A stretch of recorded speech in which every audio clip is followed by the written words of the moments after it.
Hi hello నమస్తే welcome to Kanishka కబుర్లు. తెలుగువారి సంపూర్ణ పెద్ద బాల శిక్ష ద్వితీయ భాగంలోని పంచతంత్ర కథలైతే వింటూ ఉన్నారు. ఈ రోజు నుంచి మిత్రభేదం కథలు వింటారు.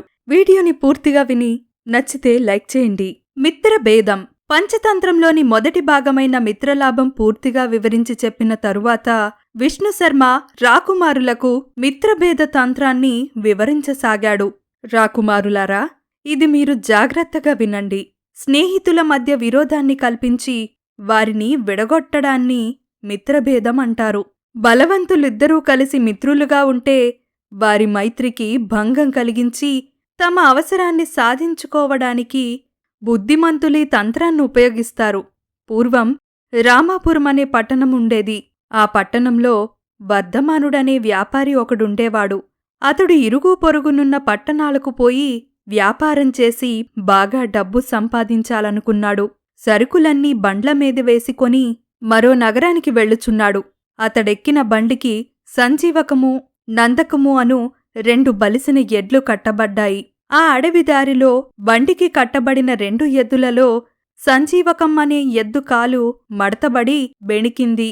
ఆ కారణంతో సంజీవకము నడవలేక క్రిందపడింది. అప్పుడు వర్ధమానుడు, నా ఎడ్లలో ఇది చాలా మంచిది. ఎన్నాళ్ల నుండియో నా వద్ద నమ్మకంగా పనిచేసింది. ఎవరికి ఎప్పుడు ఏ గతి కలుగుతుందో చెప్పలేము. దీనికి అడవిపాలు కావలసిన యోగముంది కాబోలు. ఏం చేస్తాం?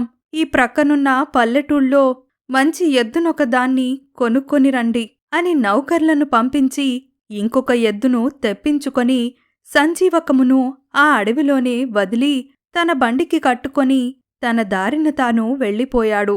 2-3 రోజులు గడిచిన తరువాత సంజీవకం మెల్లగా లేచి కుంటుతూ ఆ అడవిలో పచ్చిక పుష్కలంగా దొరికే చోటుకు వెళ్ళి బాగా మేస్తూ అదృష్టం బాగుండి ఏ క్రూరమృగాల నోట పడకుండా తప్పించుకుంటూ కాలు బాగుపడి క్రమక్రమంగా కోలుకుంది. ఒకనాడు అది మేఘం ఉరిమినంత పెద్దగా అడవి అంతా మారుమ్రోగేలా రంకెలేసింది. ఆ రంకె విని పక్షులు పారిపోయాయి. జంతువులు హడలిపోయాయి. భూమి అదిరింది. అదే సమయంలో అక్కడికి సమీపంలో ఉన్న మడుగులో నీరు త్రాగాలని వస్తున్న పింగళకము అనే సింహం ఆ శబ్దాన్ని విన్నది. దాని గుండెలు దడదడ కొట్టుకున్నాయి. వెంటనే మూర్ఛపోయింది. కొంతసేపటికి తెప్పరెళ్ళింది. పింగళకం ఆ అడవిలో మృగాలన్నింటికీ రాజు. అది తన మనసులో, నా అంత ధైర్యశాలికే భయం పుట్టేలా అరిచిన జంతువు ఏ జాతికి చెందినదో, ఎక్కడ నుండి ఎక్కడకు వచ్చినదో, ఇంతకు మునిపెన్నడూ ఇలాంటి శబ్దం విని ఉండలేదు.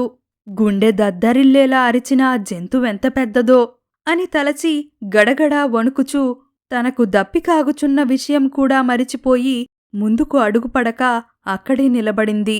పింగళకునికి విచిత్రుడు అనే నక్క మంత్రి ఉన్నాడు. మంత్రికి 2 కుమారులున్నారు. వారు కరటకుడు, దమనకుడు అను పేర్లుగల 2 నక్కలు. వారిద్దరూ రాజుగారి అవస్థ చూచి తమకు కూడా ఎంతో భయం కలిగినా ధైర్యం తెచ్చుకుని నెమ్మదిగా ఒక మూల నక్కినారు. అప్పుడు దమనుడు కరటకునితో, ఒరే కరటకా, మన రాజు చూడు ఎలా వణుకుచున్నాడో. మనం తిన్నగా ఆయన దగ్గరకు పోయి ధైర్యం చెప్పి భయాన్ని పోగొట్టి ఆయన అభిమానాన్ని సంపాదిద్దాము అన్నాడు. అందుకు కరటకుడు, మనకెందుకురా, పిలువని పేరంటం, చెప్పని ఒక ప్రొద్దు. మనము ఆయన నౌకర్లము కాముగదా. ఆయన దయవల్ల బ్రతికే సేవకులెంతోమంది ఉన్నారు. ఆయన మంచి చెడులు చూడాల్సిన పని వాళ్లది. దారిని పోయే శనిని ఎవరైనా తెచ్చి తలపై పెట్టుకుంటారా? అక్కడక్కడ దొరికే ఆహారం కడుపు నిండా తిని హాయిగా పడి ఉండక మనకెందుకు వచ్చిన గొడవ? పిలవని పేరంటానికి పోనేకూడదు. పోయినచో చెక్కా ముక్కా పీకిన కోతిలాగా చచ్చిపోతాం. ఆ కథ చెప్తాను, జాగ్రత్తగా విను అని కథ ప్రారంభించాడు. మరి ఈ కథని నెక్స్ట్ ఎపిసోడ్లో మీకోసం వినిపిస్తాను. మా స్టోరీస్ని మిస్ అవ్వకుండా వినడానికి తప్పకుండా సబ్స్క్రైబ్ చేసుకోండి.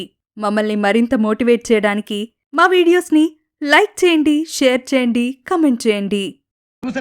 మీరు ట్రై చేస్తారన్నారంటే అది ఓకే అయిపోయినట్టే.